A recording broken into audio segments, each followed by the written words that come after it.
All right, so welcome to.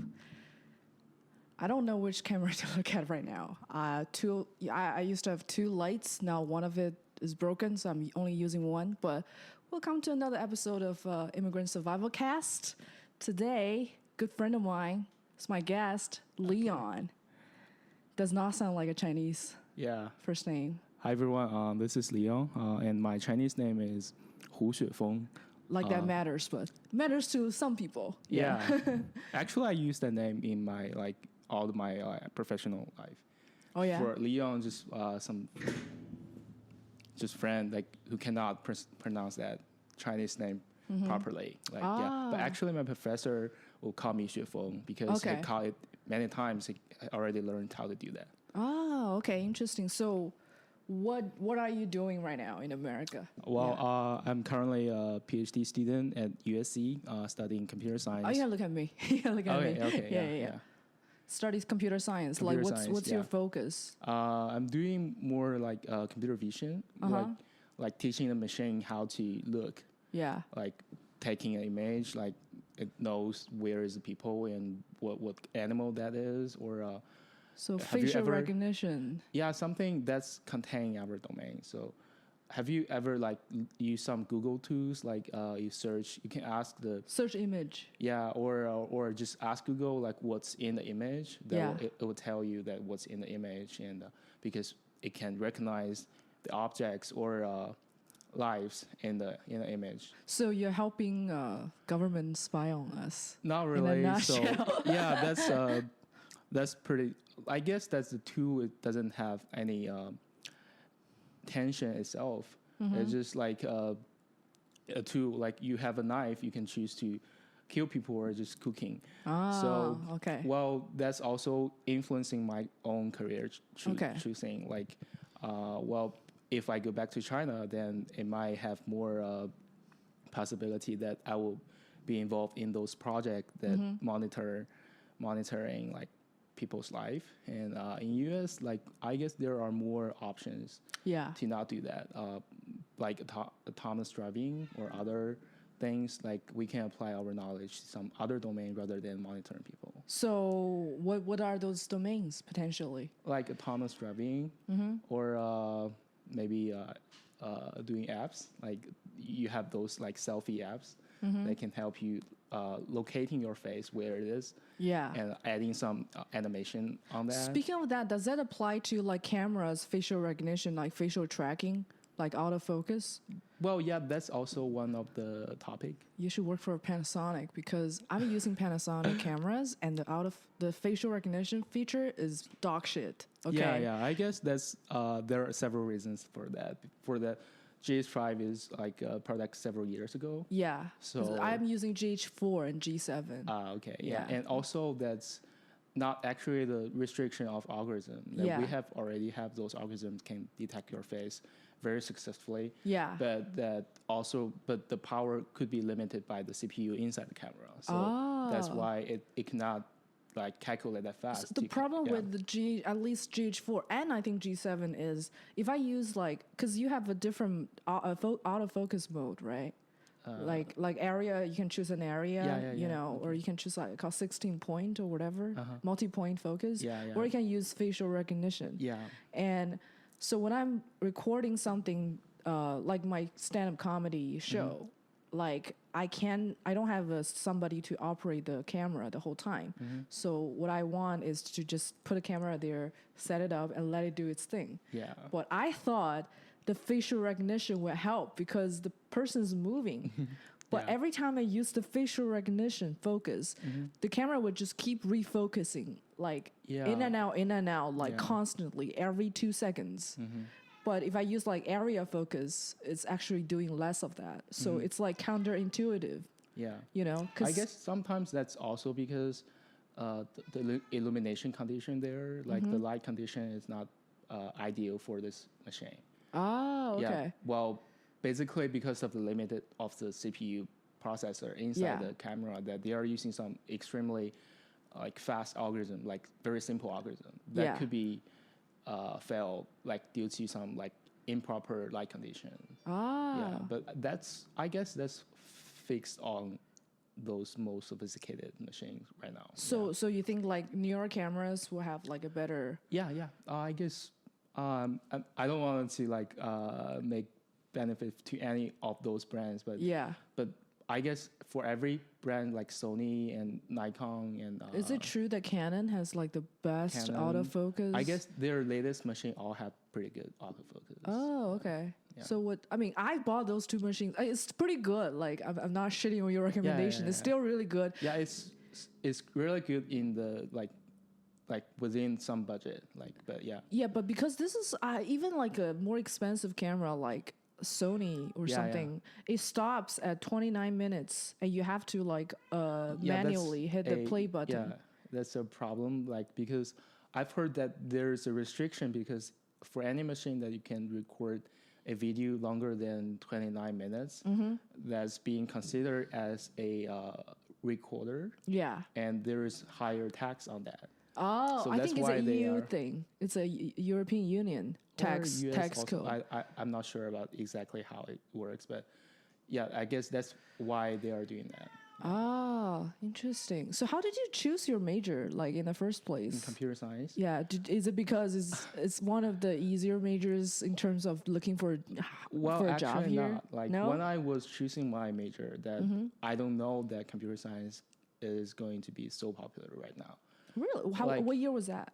Like around 2013 and 2014. Yeah. Like there's already some like hints on like computer science is being more popular and easier to find jobs. Okay. But that wasn't the mainstream in China at the moment. What was the most popular major like for science students? Like for econ and other like major that makes you Cat go is to bothering you. Wall Street. Yeah.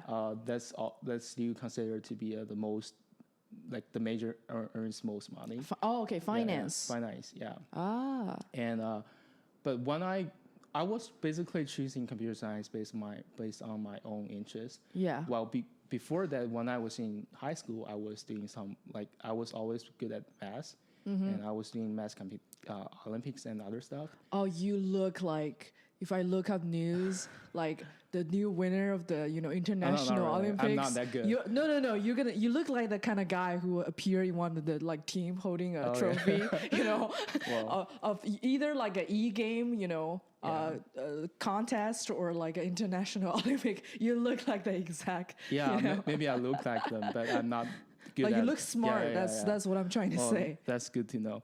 But that's also the one thing I love math like since childhood. But when I doing like math Olympics, I know that I know a lot of clever like smart people who's like really genius. So I know that I couldn't be a genius mathematician for my career. And, in China, but in America, I feel like most people consider you a genius anyway. Well, but I guess the condition is if I cannot be a top tier mathematician, then I don't want to choose it as a career. Yeah. Well, because you won't live good life. Like you don't earn much money. Okay. And that's one of the problem. And the other thing is you are not the top tier. You don't have those satisfaction that earn from your career. So that's I guess like people still can be some type like I think there are two types of mathematicians. Like one is really genius kind. Yeah. The other one is like they're just really working hard. Yeah. Yeah. I don't want to be those working hard mathematician. But you said you're not a genius either. Yeah. So I won't choose math. Okay. So but then I started looking at some major that contain math knowledge and can do some related stuff. Well, computer science is one of the hottest domain that you can apply your math knowledge. And basically computer science, there is there are two kinds of computer science. One is theoretical computer science and theoretical and applied. Yeah.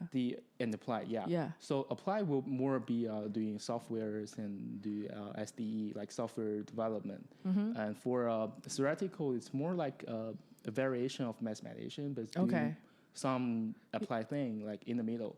Oh, so that was the reason why I choose computer science, and also the reason why I'm doing my PhD program. So is PhD like, okay, so because this is an immigrant podcast, right? Okay, yeah. Like having a PhD degree doesn't mean that you can stay in this country and work afterwards more easily than people who only have a master degree. Well, I don't know exactly, but there are some people saying that if you have a PhD, it's much easier for you to get the H-1B visa. Oh, like the working visa. Well, why? Because how the system is designed. Like because H-1B is designed to find those foreigners who can do the job that they cannot find people in U.S. Yeah, theoretically. Theoretically, and there is limited number of PhD. Yeah. So we are meant to be those people like they are having trouble to find the equivalent U.S. people to do that. Do they send set different quota for people who have master degrees, PhD degrees, or bachelor? That's the problem. Like because like I have heard people saying that PhD is easier to get visa, but actually there are other people saying like PhD and master are in the same like pool. Oh, okay. To get the lottery, like visa lottery. So, but maybe when they actually are reviewing your case, they will give you like special treatment. I don't know. Yeah. And think about it as a whole package or anything. I don't really know, but it could be the case because I haven't heard any of my like PhD friend didn't get the visa. What year? Okay, so you're doing your PhD degree. Like how long? Second year student. Second year. Yeah. How long would it take in total? Well, it luckily depends. Like I have one friend in the same lab. Okay, like, it's good. I thought you said you have one friend and that's period. I'm like, and he graduated in his third year. Okay. Well, that's super fast. Like in the entire US. That was unheard of. Yeah. Yeah. And typically it would be 5 years. Okay. And for some students, it could be 6 or 7 years. But for computer science, basically, it's majorly 4 to 6 years. Yeah. I talk about a median of 4 or 5 years. Can you talk more about like the PhD life? Because I only have a bachelor degree, right? So I never go to graduate school because I'm done. Like I hate school. Like I hate school in general, and school hates me. It's very mutual hatred. Yeah. I guess people have different interests. Yeah, but I've always heard like. Because a lot of new Chinese immigrants, not the older generation, are actually highly educated, and most of them are science students, I would say, because it's easier for them to stay here. Yeah. And I've always heard like horror stories about how tough and like so crushing to do your PhD degree. Like the whole process is just like torturing. You have to work for it. They call them your boss, which is your what do you call it, mentor? Advisor. Advisor, but I don't know if it's a international thing, but at least among the Chinese students, they call their advisor my boss. And having a good boss or having a bad boss can really determine your destiny, at least for the next 5 to 7 years. Yes. Is that true, or that's is true. Really? That's do you really know any true. stories or whatever? Well, that's true. Starting from, is it tough in the first place? Yeah, it is. It is mostly tough. Yeah, you have like if you are just working, that you have some jobs like your actual boss deliver to you that you just finish them in a so 95. period of time. Yeah. Okay. But for PhD that they're saying like PhD that every day is Saturday, but you work on Saturday. Oh, so basically you don't have a split between your life and Can you work. say no to your boss? Well, it's like I don't feel like doing it today. It is not like because you are doing it for yourself. Okay. So it is not like a thing that you can say no to. Yeah. You can just like saying like because your ultimate goal is to be a good PhD and graduate was like proper works. Yeah. Then you have to do it for yourself. Yeah. And you have to always work until you finish it. Okay. So like many PhD have like heavy like stress. Oh, okay. That's the reason why they say it's tough. Are we talking about like long hours, in like 12-hour working day, or? Well, yeah, it could be the case. It could be the case because for research, it's also different from work. That for work, you know that how to do something. Yeah. Or at least someone know how to do that. Yeah. For research, you are working on something that nobody knows how to do. You're trying to figure out how to do it. Yeah, we are trying to figure out how to do some unsolved problem. Okay. And we need to find those problems is solvable but not solved yet. So there is no there's a way to research, but there's no step 1, step 3. It's not like a clear You need to figure out roadmap. On your own, and then you need to face a lot of failure during the process, and it could be a big stress on your own confidence. Yeah. So what about choosing a good advisor or bad? I don't want to talk about your own advisor. Let's just gossip other people or people you have heard of, right? What is how to choose a good advisor before you got here? And what is a bad advisor in the first place? People who complain about, what are the common complaints? It could be for me, for computer science, there is some tools to help ranking the professors, because computer science, CS people, they're making their own website for their own people. Yeah. So there is a CS ranking website. There are some ranking of professors. You can check the professor list and go to check their webpage one by one. Yeah. To find your optimal professor. But for to determine if a professor is a good professor or a mean professor, you need to ask their student. Oh. Well, you need to have friends in the university to know that whether the professor is good or not. So, what do you mean by mean? Can you explain more? Give me some examples. Well, for mean professors, they're not. The extreme case is they are not treating their student as student, more like slaves. Yeah, some like in that. Some rare cases. Yeah, they don't sometimes they don't really care about your personal life or your emotional status. Yeah, they just give you work and get it done. Yeah, and if you didn't get it done within some time, then they might just be very angry and give you a lot of stress. It could be the case, and they might not prove your holidays and other things. I've known that there is a professor, is my friend's professor. Yeah. And there is one student in his lab is not the PhD student but the postdoc student. Yeah. And he's got married, and his wife just gave the birth to his they're having a new baby. Yeah, they are having new babies, and he wanna get a paternal leave or whatever. He wanna get a leave for the birth of his. Of course, naturally. His daughter, for maybe a month. Mm-hmm. The professor said no, it's only 1 week they can leave. 1 week. Yeah, that's the maximum leave days you can get. And he knows he's having a baby, but he's no. Yeah. No. I don't care. Yeah. Yeah. That could be the case. So it could be really trouble.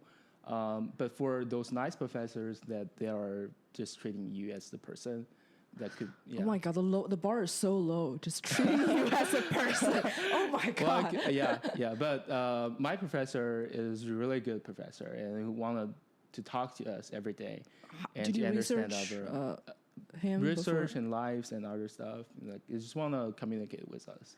I would say personal referrals are pretty important, I guess. If you know somebody who used to work with or work for this boss or this professor. Yeah. I've heard mean professors who just do not want you to graduate. Will prolong it. Would make the process very long. Because you are a really good PhD. You deliver really good works. Yeah. And he have the project or she have the project. Yeah. That need people to do that. Yeah. So they're the professor just won't let you graduate for his project until someone else coming. How many people finish their degree? Do you know different schools have different grades. Over the board? Do you know roughly how many people actually finish their PhD degree? How many people drop out? For USC, I think it's more than 75%. Okay. Yeah. But they're a quarter. You're talking about. Yeah, people drop PhD for many reasons. Sometimes they're having their own career changes. Or their life situation changes. Yeah. Or they just couldn't finish it. Okay. So it's in for USC it's pretty high, I guess. That's not authentic data. Yeah. I'm just saying that. It's just an estimate. Estimate. For MIT, I know that is around 50%. Like just half of the PhD students the other half graduate at MIT didn't graduate. Yeah, but it could be different from like different major. I just hearing it from my like nuclear major friend. Like it's interesting to talk about majors. So I don't know if it's a Chinese thing or just a thing over the board. Like people who talk about some majors are like I wouldn't say a wrong choice, but a tough choice. Like I've heard people talk about biomed. What is the deal? Okay, why people who major in biology and chemical research later would say don't do it? Well, because I guess for any major, if you could really be the top 1%, then you have a good life. Of course, But for biomedical or others majors that could be related. I don't want to attack on biomedical, but I really have friends on biomedical and they are having a tough life. Well, basically, a tough life. The reason is there is fewer positions, like either in companies or in universities. Why to offer is that? than you the would PhD think students. It's 21st century is a century of biology, as we all been told. Not yet. Not yet. Yeah, it's not a. It's just hard to get a job. Yeah, it's hard to get a job. It's not a hot industry yet. Okay. So they're having limited positions. So what are the other majors that kind of have the same problem, that to your knowledge? Well, the most typical one would be the biomedical, but the other one I don't really know. Maybe, I don't know. But what we do know is like computer science. It's hot. It's hot, and also it's the easiest one to get a job, at least right now. Right now, because we don't know what's gonna. I think it's gonna be like this for a while. I don't know, but even there's a crash, right? I mean, it could be like a few years you can't get a job because we have the .com crash in early 2000s. Yeah, but the world is going forward. Yes. Yeah. I would say ultimately computer science and AI related things should be important in the future, but we never know if there will be any winter there before we hit that. Do you think what's your view on the whole VR AR kind of the gold VR rush? AR is almost dead, right? Why is that? Because my boyfriend is working for a gaming company and they're doing VR games. Yeah. So this is about his survival potentially. Okay. Why do you think VR is gonna be dead soon? It's not personal opinion. It's not that dead, right? Yeah. It's 2 years ago. I guess that 2017 is called the original year of VR or something. Well, that's. There was a peak that everyone think VR will work. Okay. But there are many problems that is not solved in the domain. So it's influencing, for example, the battery lives. You want to have a portable device, but you don't have larger enough battery for that. Oh, battery life. And also for if you want to do a portable device VR, then you have to have a fast enough computing process unit, a processor. The CPU, So, but the processor has to be small too, right? Yeah. They also have to be small, and also if you wanted to compute fast, it will consume a lot of power. That's related back to the battery thing. So. Well, you see that from 2017, the best working VR AR system should be connected to the computer, and you are restricted in some room. That's fine, but for those portable device, that's not really came to life yet. Wow, because I have a friend who had it's kind of like Oculus, but HTC has their own version of Oculus, and he was using that to play VR games. It's just so silly because he has hooks on his ceilings to as anchor points, to create this virtual field, and he's wearing that. And then I was watching him playing a game that's kind of like Guitar Hero, right? You slash certain notes, and he was just dancing wearing that. It just looks very stupid to me, Well, for people watching them, it's definitely silly. But for playing, I had my roommate had a HTC Vive once. Like it's pretty good, but what I still have this 3D sickness, dizzy. When I wear that. That's actually related to the computing speed. Oh. Well, because there is a lag between the frame and your movement. And the computer couldn't do that fast to minimize the lag. Okay. So that you are feeling that there is a lag between your view and your own movement. Oh, okay. And that causing your brain. It's like you're buffering the whole time. And your own body thinks you might get something weird, or you're being like poisoned. So that's why it's getting you sick, to trying to get the thing in your stomach out of your mouth. Interesting. So let's talk about you for a second, right? You've been here for almost 5 years? 4 or 5 years? It's the beginning of 5 years, yeah. So was it different? Like, okay, so before you came to the United States, right? Yeah. You must have like a vision of what life here would be. And then you got actually experience it. Like what is the biggest difference of your expectation versus reality? I don't really have an expectation, but for entire United States. But I've been several places here. For my first year, I was in Michigan, Ann Arbor. And then for your master's? For my undergrad. Undergrad, okay. Yeah. What did you, University of Michigan? Yeah, University of Michigan. Oh, yeah, it's a great school. I think the founders of Google are from there? Larry Page. Sergey and Larry Page. Is Sergey from there too? Only Larry Page. Okay, Larry Page. And then they met at Stanford or something. Okay, okay. So you did undergrad there. That was the East Coast. The East Coast somehow. Yeah, in the middle of the United States. Okay.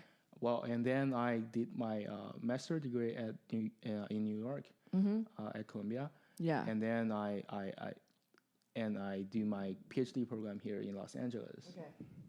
Yeah. So what's the difference between living the East Coast? I think that the one that didn't match my expectation is New York. Oh, so tell me what was your vision and expectation about New York before you actually moved to New York? I guess, but before that, you are thinking about the top city in the world, metropolitan city, international, everything should be so modern, glamorous, but it is actually modern if we are in 1930. And it's dirty. Yeah. But actually, New York is really interesting. Well, I have a high expectation before I go there. Yeah. But then I was looking at those 30 subways and other stuff. Yeah. And then I was disappointed for a while. But later then I just having a better and better impression of New York after living a while. Yeah. Like for the cultural life in the bars and other stuff. Just things you can do there. It's really good there. Wow. I mean, I don't think it's a New York thing. I think the public transportation in America sucks in general compared with, I think at least, never been to Europe, China, and Japan. Well, yeah, China and Asia have the best subway system, I guess. I think China's subway system is actually really good. Yeah, because it's the latest, it's so new. It sucks that there are a lot of people, but it's not the fault of the infrastructure itself. It's doing really well with that many people. Yeah. Can you imagine in New York subway system serving that many people in China? It would crash in real fast. Yeah, it could be a big problem. And I've never been to New York, but I used to live in San Francisco. The BART system, it always smells like piss. There are always a lot of homeless people and crackheads and people. There's one time I was in the elevator, from the ground level, traveling from the ground level to the subway, and there's this guy who's just shooting heroin. Just me and him in the. He's not bothering me. He's just in his own world. He's just shooting up. I'm like, oh my God, this will never ever happen in China. The only thing you happen. Not only on the subway. Yeah, but sometimes there's a homeless guy who's sinning, right? Beggars who begging for money, or they're sitting there. But that is it. There's not gonna be somebody just shooting up heroin in front of you. That's such a very unique American problem. Yeah. Do you like New York better, or do you like LA better? I love them both. Okay. I think that every city have their own characteristic, and even for Ann Arbor is a little bit boring, but it is quiet and beautiful. Mm-hmm. And for New York, I would say is interesting and full of cultural life. Mm-hmm. Those live shows and exhibitions and bars. Yeah. And you can walk in. When I was in Colombia and I was living on the Upper West Side, 97th Street, and I was just walking along Broadway 2 a.m. Yeah, and there are still a lot of people like just coming out of the bar. It's so interesting there. And for LA, that I was like New York, I was disappointed at the first. First of all, don't walk on the street of downtown LA 2 a.m. You will get robbed. I know that. Guaranteed. Yeah. For LA, the first thing I was disappointed is like everything is so sparse. Like everything is so far away. You drive to everywhere. Yeah, you have to drive everywhere, and you have to drive or you have to get the Uber before you go to the bar. That's the problem. So now I do cocktails at home. But that's you like another drink. Yeah, that's another story. But but later on, I starting to love LA also for its sunset. Sunset. It is the most beautiful sunset of everything. Yeah, anywhere. Interesting. And also like for those entire like Santa Monica and Venice Beach region. But you live pretty far from them, right? You live in Monterey Park? Yeah, I live in Monterey Park at the beginning of last September. But before that, I was living around downtown. Oh, why did you move to Monterey Park? It's cheaper. Yeah, for a PhD, and more you have Chinese restaurants. That could be the good thing or a bad thing. Oh, why? Bad thing it's for a my bad weight. Thing. Oh, yeah. But now tell me if I'm paranoid. Ever since the coronavirus outbreak, right? Yeah. Ever since I knew, like now, I think just today, there's a case in LA and there's a case in Orange County. Yeah. Like we're exposing the recording date. No. There's a Chinese barbecue place in Monterey Park that I really, really like, and I wanted to go, but I'm afraid to go because I feel like maybe somebody from Wuhan is gonna be there. Well, yeah. But also, it could be anybody walking on the street. Yeah, right? I guess for LA, that's the restaurant could be the thing. Yeah, the restaurant especially barbecue. I don't know the meat where they got it. You know. Yeah, but for LA, the entire situation gonna be much better than in China. Well, because in China they have a good transportation, public transportation, as you mentioned. People too. Then there are ways to get people infected. But in LA, if everyone drive, it wouldn't be a problem to let the virus. Just put things into perspective for viewers who are not from China or never been to China, right? Like here we drive everywhere, or even now we're sitting from each other. Like your spit is not gonna land in my mouth, right? But in China, on a subway, like somebody's arm is gonna be on my shoulder. Yeah. And it's neither of ours choice. Yeah. But that's just the only way it is supposed to be. So it's like you're crammed in a very small space with a lot of people, and I would say, I mean, there's conspiracy theory that totally doesn't make any sense. Say it's the coronavirus is the biochemical weapon from American government, right? It's a conspiracy theory. Believe that, but I understand why there's a conspiracy theory, because the timing couldn't be. Yeah. I wouldn't say good, but if standing in the shoes of the virus, if I want to spread it, like Spring Festival, it's like the best time or ever. You can say that there are some hidden spirits of the entire virus. Yeah.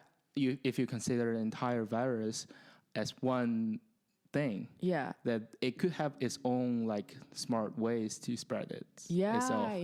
First of all, it's the winter time, right? So you can live longer. Second of all, it's the biggest human migration activity in the world. It's the spring. It's the Chinese New Year. You know, everybody's.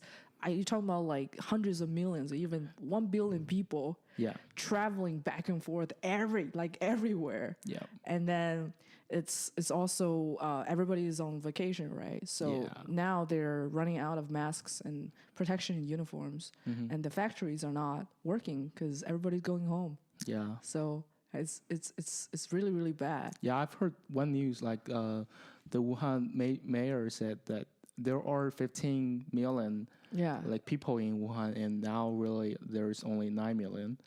The other the other go back to their hometown or other places for travel or something. They could be everywhere. Yeah. Do you think California, because I'm no scientist, right? Because it's hotter here, like we have a better chance not catching it, or it doesn't really matter that much? Well, for me, I'm not worried that much because, like, first of all, is we are having a much higher temperature. Yeah. And it is bad for corona, like, virus. Yeah. I'm not the biomedical scientist but you know more about science than me, obviously. Well, I also heard from you, so I will know more than you. Yeah. But according to some of the news, that the coronavirus is not that good to survive under like higher temperature. Okay. So it's better for LA. Okay. And also like for LA, we don't have much like public transportation. Yeah. That's also a good thing.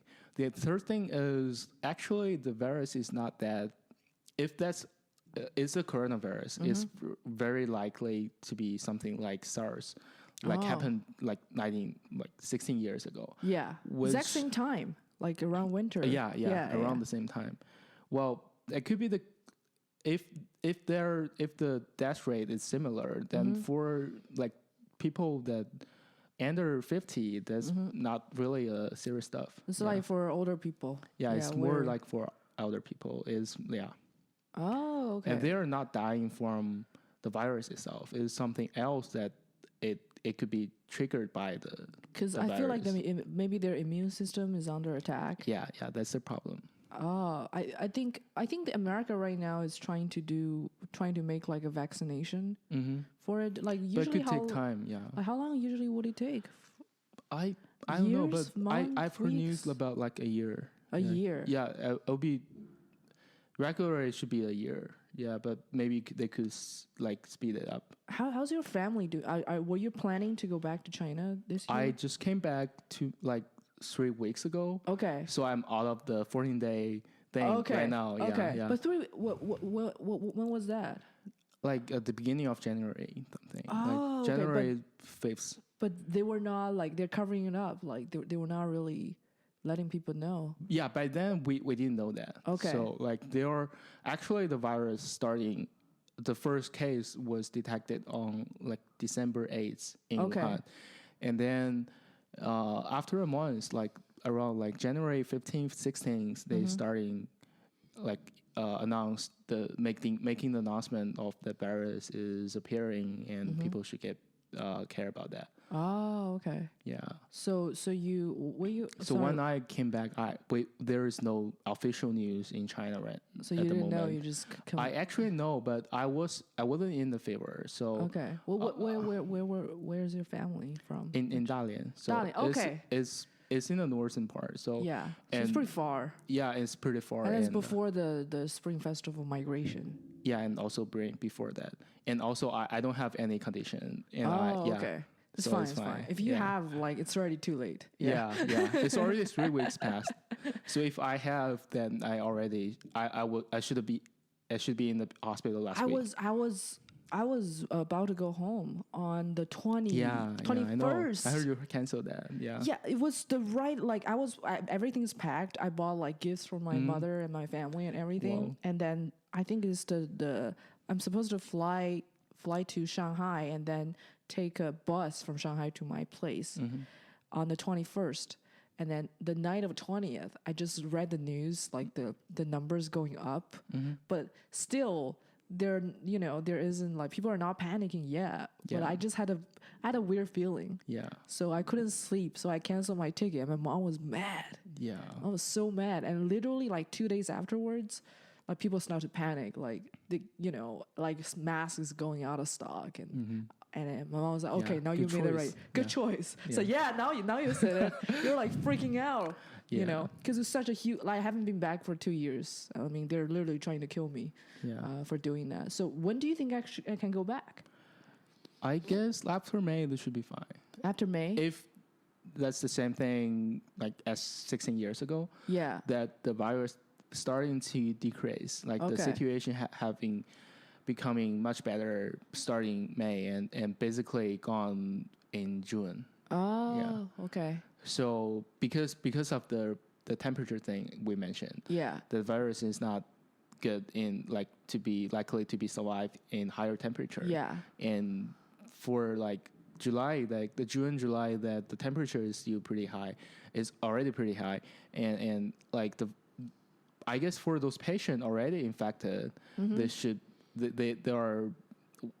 virus won't like directly gone from their body, but during the during the spread, the temperature will limit the spread. Okay, so it's like for people who already got it, sorry, you still got it. Yeah. But for like other people that for healthy people, it's less likely to be infected by the same virus. That's actually good news. Yeah. Jeez, because I'm paranoid the whole time. I guess for Los Angeles, it could be sooner.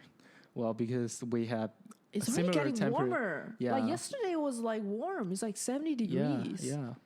Wow, that's why. And is a drier weather make it better, or is like then it doesn't matter? Yeah, I don't know about that.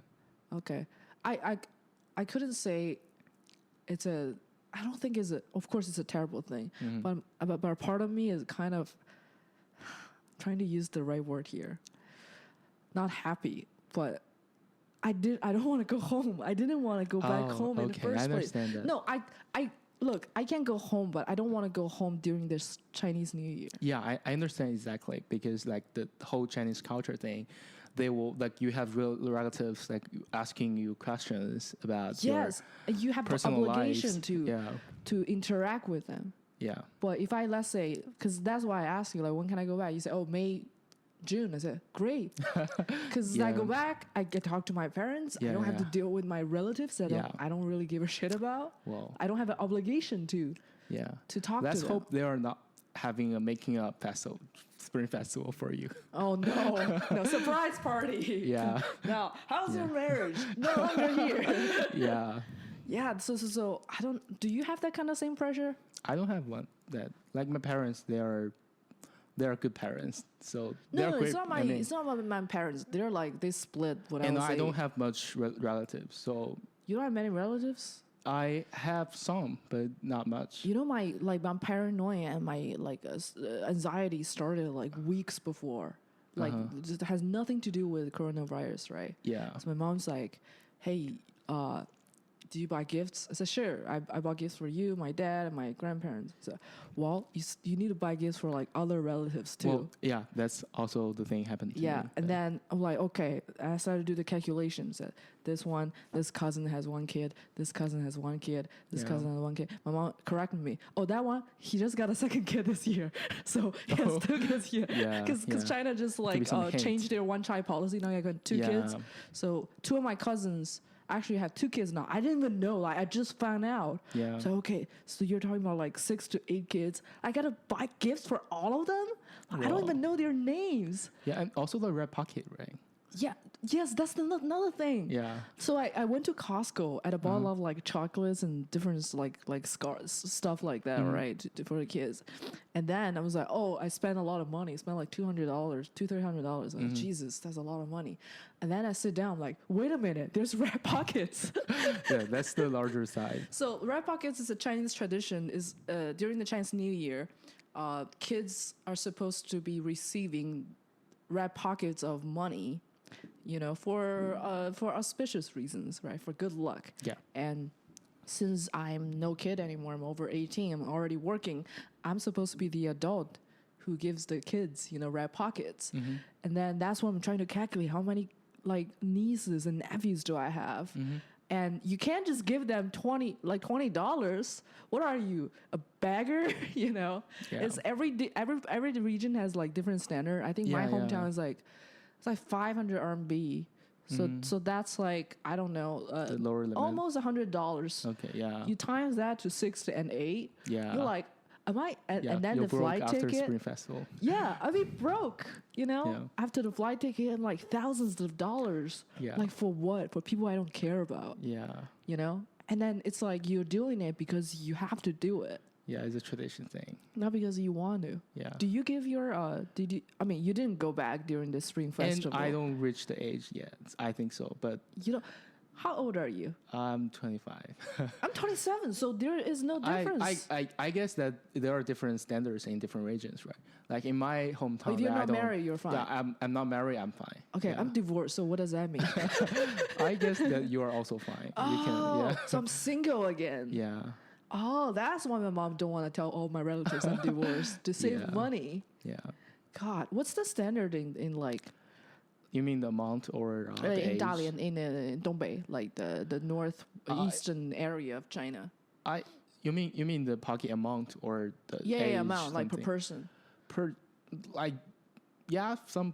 Something between 500. It could be lower than it could be if that's someone you don't know a lot. It could be like 200. Yeah, that doesn't make any sense. Like you have to give people you don't know money. Like like I don't even give money to people I know. You know? Yeah. If it's someone you know, that could be 1,000 or 2,000. So it's anything between the range like 200 to 2,000. And proper range. Just remember it. Like I'm making American money here, right? Yeah. So, can you imagine like people who are in China who make Chinese salary? Yeah. It's like 2 months of salary. Well, actually, that's why that in most regions that you are giving red pocket once you get married, because you get married, that you means means you might have kids. Then you receive the money also. Yeah. So that's actually you don't lose anything. It's a balance. Yeah, it's a balance. It's the nature of balance. Yeah. But like for people who are just parents exchanging money. Yeah. Like in the name of child. Have you ever seen your red pockets when you grew up? Or your parents actually, just as I mentioned, my parents are really good parents, so they get all my red pockets disappeared. Because that's the other thing. You think the kids are getting money? No, they're not. The parents usually say, "Let me hold on that for you." Yeah, that's usually the case. But my parents give it to me. And then they play mahjong, Chinese domino, and then it's just gone. Yeah. So your parents always give you the red pocket. Yeah, they give them. How did you use that? I save them to my bank account, and then I just buy things I'm interested in, like it could be books or movies or other stuff. Like it's my own like. How to say that in English, like 小金库. Oh, it's your own little fund, personal fund. Yeah, I can use that whatever I want to use. That's pretty like awesome. Sometimes I use that to buy those like figures, animation figures. Yeah. I mean, I gave up that hope a long time ago because when I was younger, part of me wanted to believe my mom really held it on. Yeah. You know, for me. Yeah. So maybe I thought somewhere I have like a lot of money. Yeah. Just saved since I was a kid. Yeah. Or somewhere, and then I just recently find out that that's not true. Yeah. It's gone. So that was pretty sad. Yeah. You should keep count. Like you tell your mom, I have this amount of money. Yeah, according to my calculation, you owe me this much. Yeah. And according to the, Chinese Consumer Index and inflation, this is the number you owe me. Yeah, yeah. Do you want to set up a payment plan or everything? Yeah. But I can have an expectation how your mom will respond to this. Like I have to spend so much money on your call me a shameless piece of shit. Like it's not ungrateful piece of shit. That's what she was said to me. Yeah. She already told me that when I said I'm not going home because of the virus. It's 养了你跟没养一样. It's like, I better raise a turd to an adult than raise you. You know? Wow. How did you celebrate this year's Chinese New Year, which is like 2 days ago? We had a party at home, like with my friend and girlfriend. I ate express ramen noodles. Oh, yeah. Well, next year you can come to our home. Yeah, party. Wow, but if there is no like coronavirus next year. Hopefully, one every like 15 years is enough. Yeah. Jesus Christ. Okay, I think the show is coming to an end, and our last segment is called Something Awesome. It's just like you recommend. Something. It can be food or music or a movie or anything. Yeah. Okay. Do you want me to go first? I can go first. Yeah, I can go first. You can go first? You can go first. Oh, me go first? Yeah. Okay. Do me a demo something. Yeah. I'm recommending Royce chocolate. Okay. It's a Japanese chocolate. I think you can find it if you're in a big city. You can find it in the Mitsuwa, the Japanese, grocery store. Usually they have a section of Royce, Royce. I think it needs to be refrigerated, otherwise it will melt. It's the best chocolate I've ever had. I have different chocolate from like Europe or America or whatever. It tastes like sweet silk. It's just so good, and it's very expensive. $18 for like a small box this big. Oh. You can actually finish it in one day or two. Oh, but it's getting your way. Yeah, I want to save money, but this is the money I love to squander. So that's my recommendation. Yeah. Okay. Then for me, I would recommend a musician, Patrick Watson. Yeah. I don't know him before last week. Okay. But what kind of music it is more like indie rock. Okay. Yeah, I was like, me and my girlfriend was searching for like weekend events. Yeah. And there's one thing pop up in the Eventbrite. Yeah. It's the live show of Patrick Watson. Okay. And we buy the ticket and we went to the show. It's pretty good. Oh, okay. I really love the vibe there. Yeah. Okay. Indie rock. Yeah. Patrick was his name? Watson. Yeah. It's like Emma Watson. I guess so. Yeah. Patrick Watson. Yeah. That's the okay. same That's good. That's a really good show today. Thank you so much for being here.